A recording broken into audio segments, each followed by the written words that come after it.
चला मग आज कोडं विचारते हा. बरं मला सांगा, अशी कोणती गोष्ट आहे जी माणूस लपवून चालतो आणि बाया दाखवून चालतात? आलं कोडं लक्षामध्ये? अशी कोणती गोष्ट आहे जी माणूस लपवून चालतो आणि बाया दाखवून चालतात? चला विचार करा, करा विचार. हां, भाजी. भाजी कसं येईल रे? भाजीपाला. हे भाजीपाला नाही ते. सोना.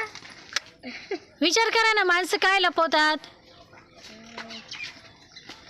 आणि बाया काय दाखवून चालतात मस्त? बायाच्या गळ्यात परस. नाही. पाकिट. Very nice. बघा किती छान ओळखलं त्यांनी. पर्स, पाकिट आहे की नाही? जेंट्स कुठे ठेवतात पर्स आणि बाया कुठे लावतात? दाखवतात ना बाया. चला संस्कारसाठी जोरदार टाळ्या. वा वा.